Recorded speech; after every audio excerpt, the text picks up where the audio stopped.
Assalamualaikum warahmatullahi wabarakatuh. Bertemu lagi dengan saya, Salsabila Rahmadini, dari Prodi Sarjana Terapan Keperawatan dan Profesi Nurse, Poltekkes Kemenkes Bengkulu.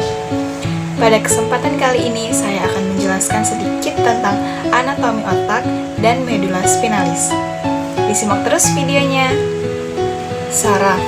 Saraf adalah sistem pengatur tubuh, sistem yang mengatur kerja dari sistem indera, otot, dan kelenjar. Sistem saraf terbagi menjadi dua, yaitu saraf tepi dan saraf pusat. Pertama, saraf pusat, yaitu otak. Otak terbagi menjadi otak besar, otak kecil, batang otak, penghubung otak, dan sumsum tulang belakang atau spinal cord. Otak besar atau cerebrum.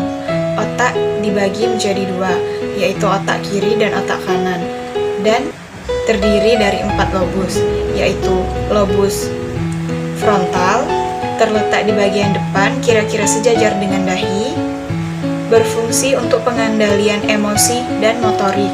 Kemudian lobus parietal, terletak pada lobus frontal, dan berfungsi untuk mengatur sensasi tubuh pada manusia. Kemudian ada lobus temporal, terletak di sisi kiri dan kanan otak, di dekat telinga, berfungsi untuk mengendalikan kemampuan pendengaran pada manusia. Dan yang terakhir ada lobus oksipital, terletak di bagian belakang otak dan berfungsi untuk mengendalikan penglihatan kita. Otak kecil atau cerebellum terletak di bawah lobus oksipital, berfungsi dalam kemampuan motorik halus dan keseimbangan bagi tubuh kita. Batang otak terdiri dari pons yang berfungsi menyampaikan informasi sensori ke cerebellum dan talamus. Kemudian medula oblongata berfungsi menyampaikan informasi sensorik ke talamus.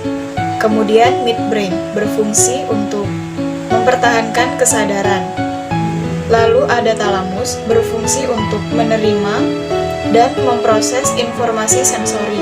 Dan yang terakhir ada hipotalamus berfungsi untuk mengontrol emosi. Sumsum tulang belakang terdiri dari beberapa tempat saraf. Yang pertama, servikal atau leher terdapat 8 akar saraf.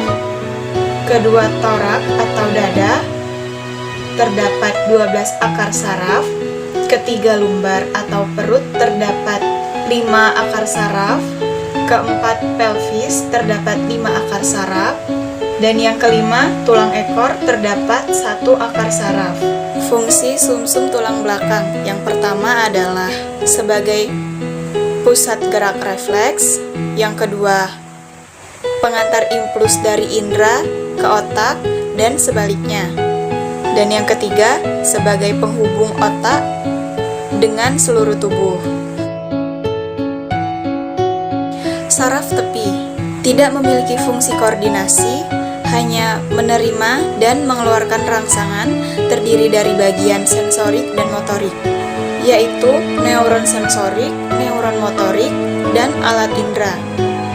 Pertama, sistem saraf somatik atau sistem saraf sadar, terdiri dari kranial dan spinal.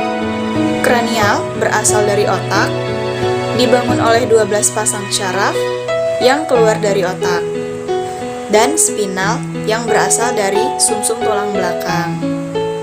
Kedua, sistem saraf otonom atau sistem saraf tidak sadar, mempengaruhi kerja otot pada bagian dalam, terdiri dari saraf simpatik, yaitu saraf yang berpangkal pada sumsum tulang belakang, di daerah dada dan pinggul. Saraf ini pada umumnya bekerja untuk memacu otot dan mempercepat kerja organ.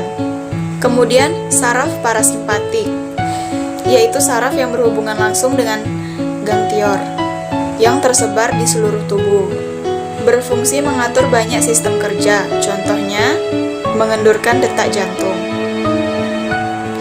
Hanya ini yang dapat saya sampaikan pada materi kali ini. Lebih dan kurangnya saya mohon maaf. Semoga video ini bermanfaat untuk kita semua. Saya akhiri. Wassalamualaikum warahmatullahi wabarakatuh. Bertemu di video selanjutnya ya.